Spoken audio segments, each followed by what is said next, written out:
মানতেছেন, সঙ্গে সঙ্গে বলতেছেন বন্ধু আমার বাদী এই জায়গাটা আমি শুই, তুই কিন্তু আমার এই জায়গায় তুই শুয়ে আলি, অবাধ্য বাদী তুই আমার কথা না শুনে তুই এই জায়গায় শুয়ে আছিস কেন বল। সঙ্গে সঙ্গে ওই বাদী বলে অবাধ্য আপনি না আমি একটু খেয়াল করে দেখুন, যদি আমি এই মখমলের বিছানায় একবার ঘুমিয়ে যদি একদিন আঘাত খাই চাবুকের, যে বাদশা প্রতিদিন এই মখমলে ঘুমায় তাহলে সে কত আঘাত পাবে সেই মহান রব্বুল আলামিন তার মালিকের দরবারে। আমি সামান্য মালিকের কাছে যদি এত আঘাত পাই, সেই মহান রব্বুল আলামিনের কাছে কত আঘাত পাবে। ও বন্ধু একটু খেয়াল করে দেখুন, একটু খেয়াল করে দেখুন আল্লাহ প্রেমে কি মজা এ ইব্রাহিম দেখিয়ে দিয়ে গেছে দুনিয়ায়। জোরে বলুন একটু বন্ধু, একটু বন্ধু একটু খেয়াল করে দেখুন। এইবারে হযরত ইব্রাহিম মনে মনে চিন্তা করছে সত্যি তো যদি আমি বাদীকে আমি তার মালিক হয়ে তাকে যদি তিন আঘাত করি এই জায়গায় শোয়ার জন্য, তাহলে যে রব্বুল আলামিন মহান রব্বুল আলামিন আমাকে সৃষ্টি করেছে ওই মহান রব্বুল আলামিন যদি আমাকে কৈফিয়ত নেয় তুমি ওই জায়গায় শুয়েছিলে কি করে কি করে, সঙ্গে সঙ্গে আল্লাহ রাব্বুল আলামিন যদি আমাকে সাক্ষী দেয়, আমাকে যদি সেই জায়গায় সাজা দেয়, আমি কি করে সহ্য করব। ও বন্ধু এইদিকে দেখুন হযরত ইব্রাহিম আদহাম এই বলে আল্লাহর দরবারে চিন্তা ভাবনা করছে। এমন সময় আবার সেই রাত্রে বেলা হয়ে যায়, আর একটা কথা মনে মনে ভাবে আমি আল্লাহকে কিভাবে পাবো, আল্লাহকে কিভাবে পাবো, এই নিয়ত নিয়ে আল্লাহকে ডাকতেছে, আল্লাহ আল্লাহ আল্লাহ আল্লাহ করতেছে, আর আল্লাহ পাওয়ার আশায় আল্লাহ আল্লাহ করতেছে। এমন সময় কে যেন ছাদের সিজমহলটার উপর উঠে এমন ভাবে যায় যেন ছাদের সিজমহলটার ধপ ধপ পায়ের শব্দ শোনা যায়, কেঁপে উঠেছে। সঙ্গে সঙ্গে ইব্রাহিম আদহাম বলে কে ওখানে, কে আমার ছাদের উপর দিয়ে যাও। সঙ্গে সঙ্গে ওই আগন্তুক উত্তর দেয় যে ও বন্ধু ইব্রাহিম আমি তোমার বন্ধু। বলছেন কি খবর কি খবর, তুমি ছাদে কেন এখন রাতে? সঙ্গে সঙ্গে বলছেন ইব্রাহিম শোনো শোনো শোনো শোনো শোনো, আমার একটি উট হারিয়ে গেছে, আমার একটি উট হারিয়ে গেছে, তাই তোমার দরবারে আমি তোমার ছাদে এসে খুঁজছি যদি উটটা আমার এখানে থাকে কি তাই। সঙ্গে সঙ্গে বলছেন রাজা, বলছেন বাদশা ইব্রাহিম আদহাম বলছেন যে তুমি এতই মূর্খ, ওহে মূর্খ তুমি দেখো উট হারিয়ে গেছে, তুমি আমার ছাদে কি করে উট পাবে। সঙ্গে সঙ্গে বলছেন ওই আগন্তুক ব্যক্তি ও ইব্রাহিম আমি মূর্খ না তুমি মূর্খ, একটু খেয়াল করে দেখো। বলছেন কেমন খেয়াল করে দেখবো, যদি আমি এই জায়গায় ছাদে আমি উট না পাই তাহলে তুমি ওই শাহী মখমলের উপর শুয়ে শুয়ে আল্লাহকে যদি ডাকো তাহলে আল্লাহকে কিভাবে পাবে, আল্লাহকে কিভাবে পাবে। এই বলে আগন্তুক ব্যক্তি উদাও হয়ে যায়। আর এইদিকে ইব্রাহিমের মনে একটা কথা উদয় হয়, কি উদয় হয়, তার মনে অশান্তির বেগ বয়ে যায়, আল্লাহকে পাওয়ার তরে আর বিচলিত হয় না। এমন সময় ইব্রাহিমের চিন্তা ভাবনা খালি আল্লাহকে কিভাবে পাবো, আল্লাহকে কিভাবে পাবো। তারপর দিন সকালবেলা ইব্রাহিম রাজ দরবারে বসে আছে, এমন সময় একজন ব্যক্তি খুব চেহারা তার সুন্দর, এক ব্যক্তি দৌড়ে দৌড়ে এসে বাদশাকে বলে সরে যাও। বাদশা সরে যায়, বাদশার সেই চেয়ারখানায় সেই ব্যক্তি বসে যায়। বসে যাওয়ার পরে সবাই চিন্তা ভাবনা করে, সবাই বলে ওই আগন্তুক ব্যক্তি বলে আমি এখানে একটু বিশ্রাম নিতে চাই আপনার প্রান্তশালায়। বাদশা আমি একটু আপনার এই প্রান্তশালায় একটু বিশ্রাম নিতে চাই। সঙ্গে সঙ্গে ওই ব্যক্তি বলে, সঙ্গে সঙ্গে হযরত ইব্রাহিম বলে এটা আমার পান্থশালা নয়, এটা আমার বাসভবন। তুমি কি করে পান্থশালা বলতে পারলে? পান্থশালা এখানে নয়, তোমার এখানে বিশ্রাম হবে না। সঙ্গে সঙ্গে বলছেন যে ইব্রাহিম, যদি তোমার এটা পান্থশালা না হয় তাহলে তুমি আমাকে একটা কথা জবাব দাও। সঙ্গে সঙ্গে বলছেন কি জবাব দিতে হবে একটুখানি বলুন। সঙ্গে সঙ্গে বলছেন ও ইব্রাহিম, এর আগে এই জায়গায় কে এসেছিল? এই সিংহাসনে কে বসেছিল? বলছেন আমার আগে আমার আব্বাজান বসেছিল। আমার আব্বাজানের মারা যাবার পর আমি এই জায়গায় বসেছি। বলছেন আপনার আব্বাজানের আগে এই জায়গায় কে বসেছিল? সঙ্গে সঙ্গে বলছেন আমার আব্বাজান, আমার আব্বাজান মারা যাবার আগে আমার আব্বাজান বসেছেন আমার দাদুর মরার আগে। সঙ্গে সঙ্গে বলছেন আপনার দাদুর আগে কে বসেছিল?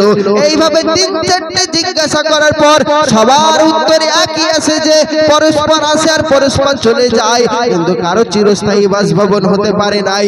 সঙ্গে সঙ্গে ওই ব্যক্তি বলছেন শোনো শোনো শোনো ইব্রাহিম, তুমি একটু খেয়াল করে শুনে নাও, যে জায়গায় কারো চিরস্থায়ী নয় তুমিও বসতে পারবে না, তোমার ছেলে বসবে, তাহলে সেটা পান্থশালা ব্যতীত আর কি হতে পারে?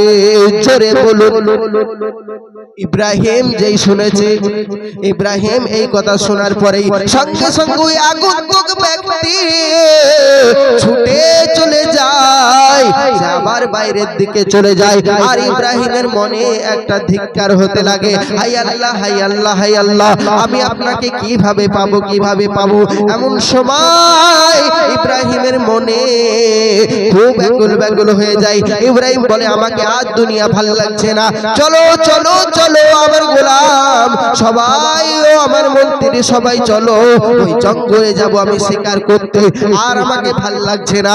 জঙ্গলে চলে যায়, সবাই ঘোড়ার উপর সওয়ার হয়ে জঙ্গলে চলে যায়। জঙ্গলে চলে যাবার পর সবাই একটা জায়গায় হারিয়ে যায়। এইদিকে বাদশা একা হয়ে পড়ে। বাদশা দেখতে পায় একটা হরিণ ছুটে ছুটে যায়। সঙ্গে সঙ্গে চিন্তা ভাবনা করে বাদশা যে ওই হরিণটাকে আমি শিকার করব। সঙ্গে সঙ্গে বাদশা ওই হরিণটাকে শিকার করতে যায়। সঙ্গে সঙ্গে ওই হরিণটার মুখ থেকে একটা আওয়াজ শুনে যায় যে ও হে বলকের বাদশা, তুমি আমাকে শিকার করতে পারবে না, বরং আমি তোমাকে শিকার করে নিয়েছি। জোরে বলুন। যখন বললাম আমি তোমাকে শিকার করে নিয়েছি, চিন্তা ভাবনা এ বাদশার অন্যরকম হয়ে গেল। সঙ্গে সঙ্গে বলছে যে ও বাদশা, ওই হরিণটা বলছে বাদশা বলো, এ বলক শহরের বাদশা, হে ইব্রাহিম, তোমাকে কে আল্লাহ রব্বুল ইজ্জাত তোমার মালিক এই কাজের জন্য তোমাকে নিয়োজিত করেছে। সঙ্গে সঙ্গে আরো মনে উদয় হয় আর একুল ব্যাকুল হয়ে যায়, আর দুনিয়া ভালো লাগে না, আর দুনিয়া ভালো লাগে না। এমন সময় এগিয়ে যায় বাড়ির দিকে, আর ওই উটের ওই যে জায়গায় চড়েছিল হযরত ইব্রাহিম, ওই ঘোড়ার সওয়ার, ওই ঘোড়ার মুখ থেকে শোনা যাচ্ছে একই কথা, আর মনে প্রবল অশান্তির বেগ বয়ে যায়। হযরত ইব্রাহিম আদহাম চিন্তা করে যে আমাকে আল্লাহ রাব্বুল আলামিনকে পেতে হবে, আর আমি আর লোকালয়ে ফিরে যাব না, এখান থেকে আমার শেষ, আর আমি আমার দরবারে ফিরে যাব না। আল্লাহকে যদি পেতে হয় তাহলে এই রাজকর্ম করে আল্লাহকে পাওয়া যাবে না, আল্লাহকে পেতে হলে ফকিরিতে নাম লেখাতে হবে। জোরে বলুন। সঙ্গে সঙ্গে যখন বললেন ফকিরিতে নাম লেখাতে হবে, সঙ্গে সঙ্গে সে ঘোড়াটিকে ছেড়ে দেয়। একটা রাখালকে দেখতে পাই, রাখালকে ডেকে বলে রাখাল তুমি শোনো শোনো শোনো, তুমি কি আমার পোশাকটা নেবে? সঙ্গে সঙ্গে রাখাল বলে হুজুর, ও আমাদের জাহাপানা, যদি আপনি আপনার পোশাক আমাকে দেন এটা তো আমার বড় সৌভাগ্য, কেননা ওই পোশাকে রেশমি পোশাক, আর আমার এই পোশাক হলো চটের পোশাক। সঙ্গে সঙ্গে বাদশা বলছেন ও চটের পোশাক আমাকে দিয়ে দাও, আর আমার রেশমি পোশাক তুমি নিয়ে নাও। সঙ্গে সঙ্গে রেশমি পোশাক ওই রাখালকে দিয়ে দেয় আর রাখাল তাকে চটের পোশাক দিয়ে দেয়। চটের পোশাক নিয়ে হযরত ইব্রাহিম আদহাম বালকি রহমাতুল্লাহ আলাইহি পড়ে মনে মনে ধিক্কার দিতে লাগলো, ও মন, আজ থেকে তুমি ফকিরিতে নাম লেখালে। ইব্রাহিম আদহাম ব্যক্তি ইব্রাহিম আদহাম বালকি রহমাতুল্লাহ আলাইহি এইবারে জঙ্গলের দিকে সর হয়। জঙ্গলের দিকে আল্লাহ আল্লাহ আল্লাহ আল্লাহ করে আর জঙ্গলের দিকে যায় আর ইবাদত করে। ইবাদত করতে করতে করতে করতে করতে করতে অনেক ইবাদত করার পর হযরত ইব্রাহিম 12 বছর ইবাদত করে। সমস্ত রাজত্ব ত্যাগ করে দিয়ে ফকিরিতে নাম লিখিয়ে ফকিরি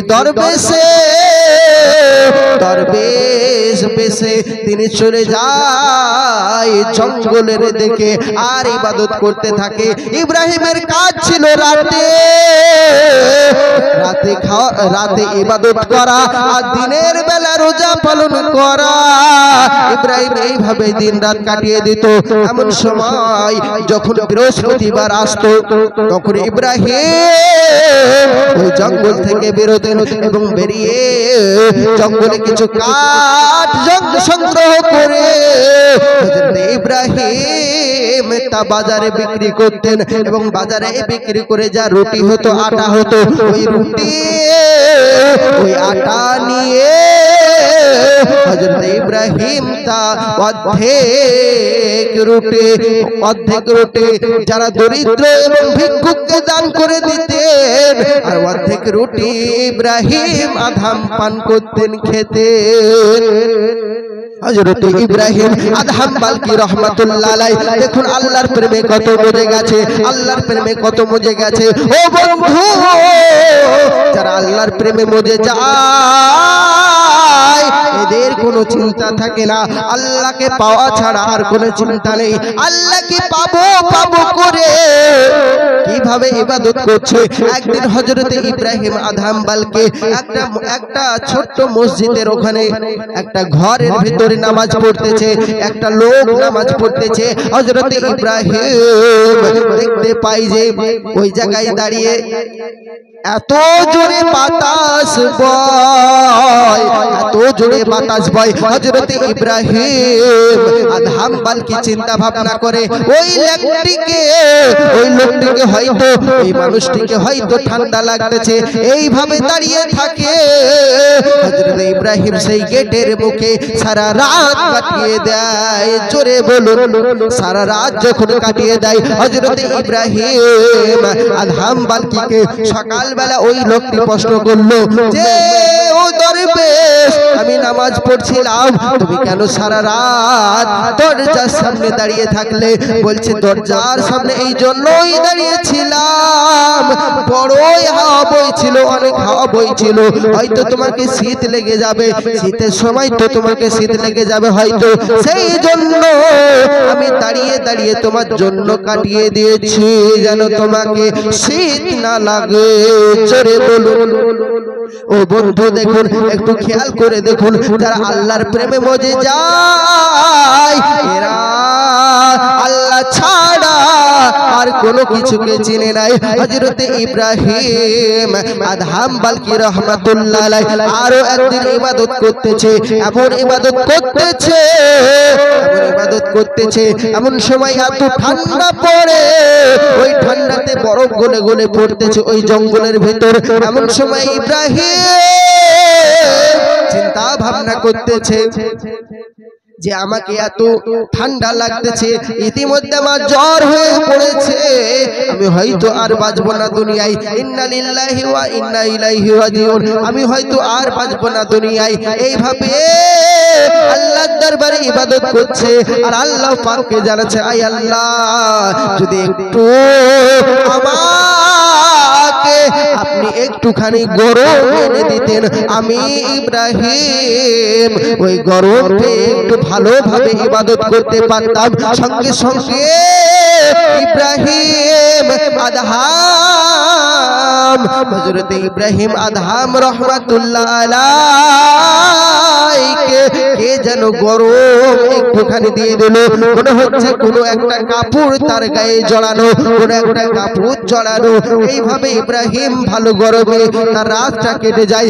সকাল বেলা তিনি চোখ খুলে পায়, সঙ্গে সঙ্গে দেখতে পায় একটা বিরাট অজগর সাপ এসে ইব্রাহিমকে জড়িয়ে জড়িয়ে জড়িয়ে জড়িয়ে কাপড়ের মতন হয়ে গেছে এবং ইব্রাহিমের গায়ে কোনো ঠান্ডা লাগতে দেয় নাই। জোরে বলুন হযরত ইব্রাহিম আদহাম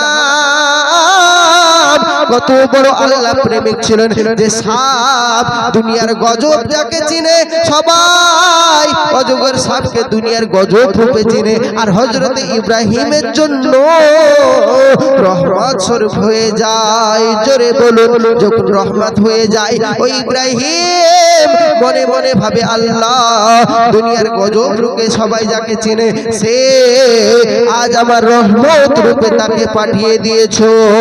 দিন হয়ে গেল, ওই সাপটা আস্তে আস্তে হযরত ইব্রাহিমের কাছ থেকে চলে যায় দূরে।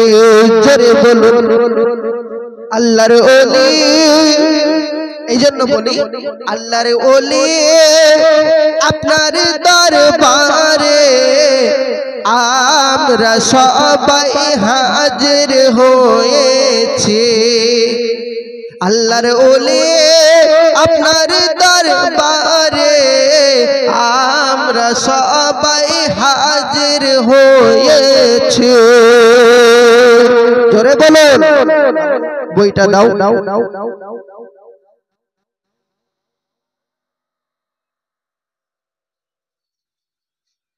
আল্লাহর ওলি আপনার দরবারে আমরা সবাই হাজির হয়েছে। আল্লাহর ওলি আপনার দরবারে আমরা সবাই হাজির হয়েছে। আপনি না এলে দুনিয়ায় আল্লাহকে কেমনে চিনতাম। আপনি আমাদের রসূল পাক আল্লাহর রসূল আপনার দরবারে আমরা সবাই হাজির হয়েছি।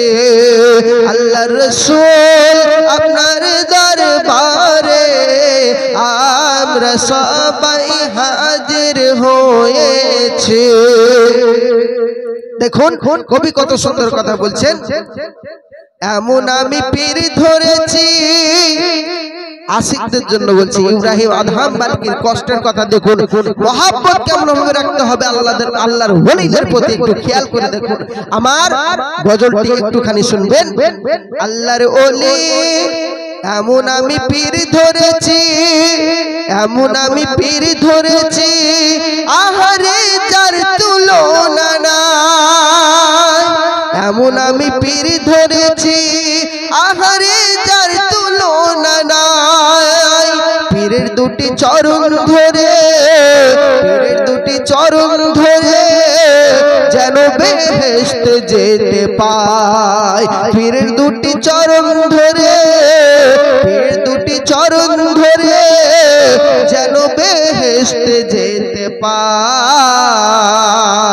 পীর যে আমার বলছেন, পীর যে আমার চোখের জ্যোতি, পীর যে আমার চোখের জ্যোতি অন্ধকারিয়ে দিলে জ্বালাই প্রেমের বাতি, ওরে জ্বালাই প্রেমের বাতি। আর দমে দমে হানিফ সানুরি, দমে দমে হানিফ সানুরি, দমে দমে এসবে নজরুল, তাই তো জপে যায়, তাই তো জপে যায়, তাই তো জপে যায়। পীরের দুটি চরণ ধরে, পীরের দুটি চরণ ধরে যেন বেহেশতে যেতে পাই। জোরে বলুন আশিরা কত, আশিকদের জন্য মহব্বত আজকে আমাদের রাখতে হবে দুনিয়ায়। আশিক যারা হয় পীরের প্রতি মহব্বত मोहब्बत केमन राखे देखुन पीर जे आमार काबा किबला पीर जे आमार काबा किबला पीर नाम जपे आमी ताई तो दो बेला ओरे ताई तो दो बेला পীরেদের আশিক আছেন তারা বুঝতে পারবেন যে পীরের প্রেমে কত মজা আপনারা বুঝতে পারবেন। বাপ কে কে মুরিদ আছে হাত তুলুন হ্যাঁ বাপ রে বাপ অনেক কোথায় মুরিদ হয়েছে আলিমপুর দরবার শরীফ জোরে বলুন আমি গিয়েছি ওনার দরবারে তো যাই হোক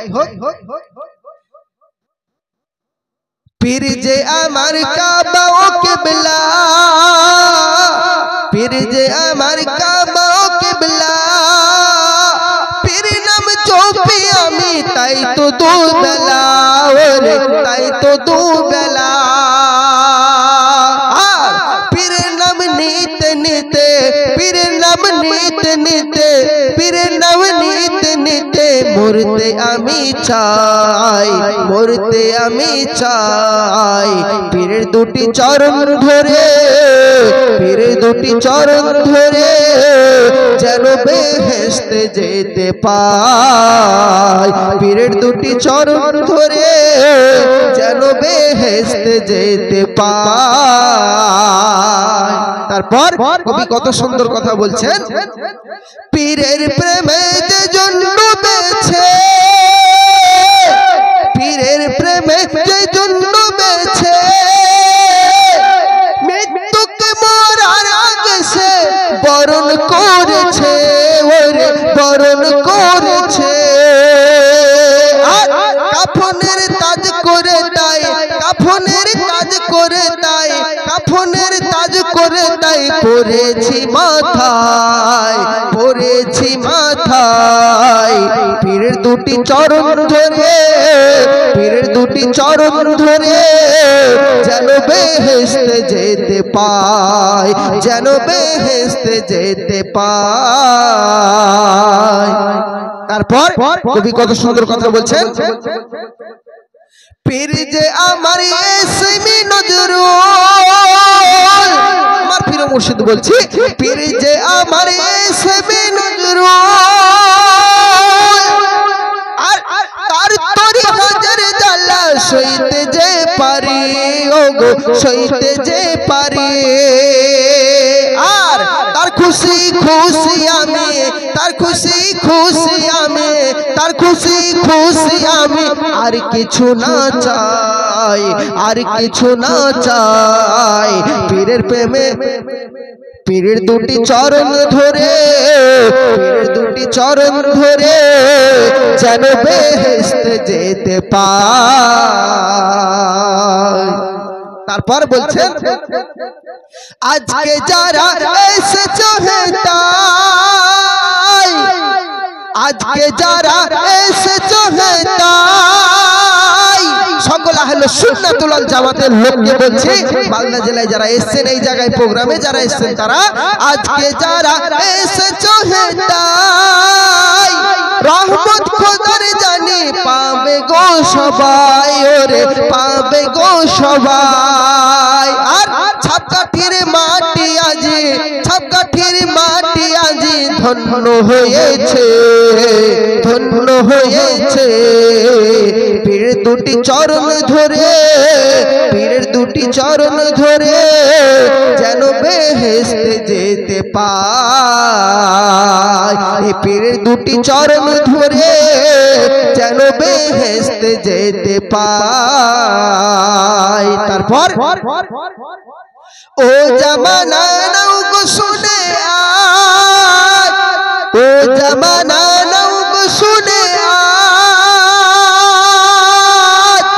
এ সব নজরুল আমার এই দিলের আওয়াজ রে এই দিলের আওয়াজ আর বলছে মানিক যদি এসে তাই এসব নজরুল এসে তাই মানিক যদি এসে তাই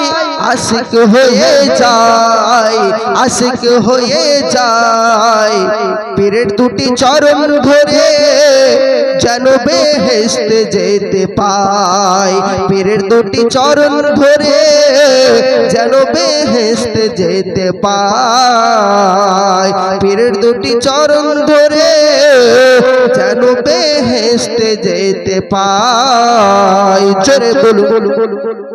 ও বন্ধু একটু খেয়াল করে দেখুন, হযরত ইব্রাহিম আদহাম বালকি রহমাতুল্লাহ আলাইহি কতটা মহব্বত করত, আল্লাহর প্রেমে কতটা ডুবত। হযরত ইব্রাহিম আদহাম বালকি একদিন নৌকা চড়ে যাচ্ছেন, নৌকা চড়ে যাবার সময় হযরত ইব্রাহিমের গায়ে চটের পোশাক জামা কাপড় সব ছেঁড়া ছেঁড়া, আর ইব্রাহিমের মাথায় এই বড় বড় চুল, আর চুলে উস্কো খুস্কো, 12 বছর গা হাত পা ধোয়া নাই। হযরত ইব্রাহিম আদহাম বালকি রহমাতুল্লাহ আলাইহি যখন নৌকাতে চড়ে, নৌকাওয়ালা বলে কুড়ি দিলে আমি নৌকায় চাপতে দেব, কুড়ি বিহীন আমি নৌকায় চাপতে দিব না। সঙ্গে সঙ্গে হযরত ইব্রাহিম আদহাম বালকি রহমাতুল্লাহ আলাইহি বালু থেকে একটুখানি বালু তুলে নিয়ে এসে হযরত ইব্রাহিম আদহাম ওই বালি তুলে নিয়ে এসে সঙ্গে সঙ্গে ওই নৌকাওয়ালার হাতে দিয়ে দেয়। আর যেই নৌকাওয়ালা হাত খুলে দেখে ওই জায়গায় বালি আর নেই, শুধু রূপা আর সোনা। জোরে বলুন। যখন রূপা আর সোনা পাই সঙ্গে সঙ্গে খুশি হয়ে যায়, আর ইব্রাহিম আদহামকে ওই নৌকায় চড়তে নেয়। আরো সমস্ত যাত্রীরা ছিল ওই নৌকায়। ওই নৌকায় ইব্রাহিম আদহাম বীজখানটায় যখন ওই নৌকাটা যায়, এমন সময় প্রবল নৌকাটা দুলতে লেগেছে। আর যখন নৌকা দুলতে লেগেছে সবাই বলতেছে ওই পাগলকে নামিয়ে দাও, ঠিক হয়ে যাবে। পাগলকে যখন চুল ধরে টান মারে, ইব্রাহিমকে একজন চড় মারে, ইব্রাহিমকে একজন আবার মাথায় মারে, ইব্রাহিমকে আরেকজন মাথা চুল ধরে উপড়ে নেয়, আর ইব্রাহিম আদহাম বালকিকে পানিতে ফেলে দিতে চায়। এমন সময় ওই পানি থেকে আওয়াজ হচ্ছে, আর প্রবল বগে ঝড় সৃষ্টি হচ্ছে, আর ওই ঝড় থেকে একটাই আওয়াজ শোনা যায়, ওহে মূর্খরা, তোমরা না জেনে তোমরা কাকে মারতেছ? ইনি হলেন বলক শহরের বাদশাহ ইব্রাহিম আদহাম। সঙ্গে সঙ্গে ওই যত নৌকা যাত্রীরা ছিল সবাই ক্ষমা করে দেন, ক্ষমা করে দেন বলে হাত জোড় করে বলেন, হুজুর আমাকে আপনারা একটু ক্ষমা করে দেন, আমাদেরকে আপনি ক্ষমা করে দেন, আপনাকে না চিনে আমরা কষ্ট দিয়েছি। দেখুন, আল্লাহর ওলিদেরকে চিনা যায় না সহজে, পাগল বেশে এরা থাকে, কিন্তু আল্লাহর ওলিদেরকে যারা চিনে তারাই হলো আল্লাহর নেককার ব্যক্তি। জোরে বলুন। আল্লাহর ওলিদেরকে বাঘ ভয় করে, যাদেরকে মানুষ যাদেরকে ভয় করে, মানুষ যাদেরকে ভয় করে, আল্লাহর ওলিদেরকে দেখে তারা ভয় করে। জোরে বলুন। তো আল্লাহর ওলিদের বেগে, আল্লাহর ওলিদের জন্য আল্লাহ রাব্বুল আলামিন সারা পৃথিবীর সমস্ত কিছু তার গোলামি করে দেয়। একদিন দেখুন হযরতে ইব্রাহিম আদহাম বালকি রহমাতুল্লাহ আলাইহি একটা মসজিদে নামাজ পড়ে, একটা মসজিদে বলছেন আমি এখানে একটু রাতটা আমি আরম্ভ করব, এই রাতটা কেটে গেলে আমি সকাল বেলায় বেরিয়ে যাব। মসজিদের সেক্রেটারি, মসজিদের সমস্ত লোক এসে বলছেন পাগলের এখানে গুঞ্জাইশ নেই বলে তাকে চলে যেতে বলে। সঙ্গে সঙ্গে ইব্রাহিম বলে আমি যাব না, আমাকে একটুখানি শুতে দাও, একটুখানি আমাকে আরাম করতে দাও। পাগলা বলে সবাই মসজিদ থেকে সবাই ঘাট ধাক্কা দিয়ে তাকে ফেলে দেয়। এত জোরে ঘাট ধাক্কা দেয়, ইব্রাহিম গড়তে গড়তে গড়তে গড়তে ইব্রাহিম পড়ে যায়। ইব্রাহিম যখন পড়ে যায় সিঁড়ির উপর থেকে এক ধাপ এক ধাপ এক ধাপ এক ধাপ করতে করতে পড়ছে, গৌড়ে গৌড়ে যখন পড়ে। আর ইব্রাহিম আদহাম বলে আমি যখন একটা সিঁড়ির ধাপ থেকে অন্য একটা সিঁড়ির ধাপে আসছি, আর এক একটা মারিফাত আমার জীবনে খুলে যাচ্ছে। জোরে বলুন। আরে কষ্ট পেয়েও যদি মারিফত পাই, কষ্ট পেয়েও যদি আল্লাহ সন্তুষ্টি নৈকট্য লাভের দরজা খুলে যায়, এটাই তো হলো সঠিক পথ। তো এইদিকে খুলে যায় হযরত ইব্রাহিম সব নিচে এসে আবার ওই ব্যক্তি ব্যক্তিগুলো এসে হযরত ইব্রাহিমের গায়ে পেশাব করে দেয়। পেশাব যেই করে দেয় হযরত ইব্রাহিম আরো লজ্জিত হয়, কিন্তু ইব্রাহিম বলে হে নাফস, তোমাকে আজ কষ্ট দিতে পেরেছি, আমি হয়তো এবারে আল্লাহ পাবো। এইভাবে কষ্ট দেয়, সবাই তার গায়ে পেশাব করে, না চিনে ইব্রাহিমের গায়ে পেশাব করে। কিন্তু দেখুন ইব্রাহিম কোনো প্রতিবাদ করে না, কেননা আল্লাহকে পাওয়ার আশায় ইব্রাহিম আদম সমস্ত কিছু সহ্য করে নেয়। আর মনকে বলে হে তুমি কি এবারে শিক্ষা পেয়েছো? এইবারে কি তোমার রাজত্ব ভুলে গিয়েছো? এইবারে কি তোমার রাজা ও বাদশা তুমি ছেলেটাকে ভুলে গিয়েছো? সঙ্গে সঙ্গে মন থেকে উত্তর দেয় না, এখনো আমি ভুলিনি, আর একটু এখনো আমি ভোলা যাইনি সম্পূর্ণ। সঙ্গে সঙ্গে ইব্রাহিম আদম আরো এক ঘটনায় পাওয়া যায়। হযরত ইব্রাহিম আদম একদিন মক্কা যাবে বলে নগরীতে, মক্কা নগরীতে যাওয়ার জন্য উদ্দেশ্য হয়। এমন সময় জাহাজে সবাই উঠে পড়ে, সমস্ত জাহাজের কাফেলা উঠে পড়ে ওই জায়গায়। কাফেলারা উঠে যাবার পর ওই কাফেলা যখন আগিয়ে যায়, ঠিক হযরত ইব্রাহিম আদম মক্কা নগরীতে পৌঁছাবে, সেই কাফেলা ভিড়ে গেছে নদীর পাড়ে, সাগরের পাড়ে যখন ভিড়ে যায় হযরত ইব্রাহিম চিন্তা ভাবনা করে হয়তো মক্কা নগরীর মানুষগণ আমাকে সুসংবাদ জানাবে এবং সমস্ত দরবেশ কুল আমাকে সবাই নারা দিতে দিতে নিয়ে যাবে। ইব্রাহিমের মনে এই চিন্তা ভাবনা। এমন সময় একজন এসে বলছে এই কাফেলায় কি হযরত ইব্রাহিম আদম আছে, কেউ বলতে পারে? এমন সময় ওই ইব্রাহিম আদম এসে বলছেন অবাধ্য অবাধ্য, ওই ইব্রাহিমের কি তোমার দরকার? সঙ্গে সঙ্গে ওই ব্যক্তি না জেনে না বুঝে, ওই ব্যক্তি না জেনে না বুঝে হযরত ইব্রাহিমকে গালে এক থাপ্পড় মেরে দেয়। আর ইব্রাহিম নিচে ঝুঁকিয়ে পড়ে আর মনে মনে চিৎকার করে যে হে ইব্রাহিম, তুমি আল্লাহকে পাওয়ার জন্য তুমি একটা চিন্তা ভাবনা করেছিলে যে মক্কার যত আলেমগণ এবং দরবেশগণ সবাই তোমাকে সুসজ্জিত করবে, সবাই তোমাকে নারা দিতে দিতে নিয়ে যাবে, সবাই তোমাকে সম্মান করবে। এই তার উপযুক্ত প্রমাণ পেলে এর থেকে হয়তো আর নফসকে বেশি কষ্ট দেওয়া যায় না। কত কষ্ট দিয়েছে দেখুন নফসকে।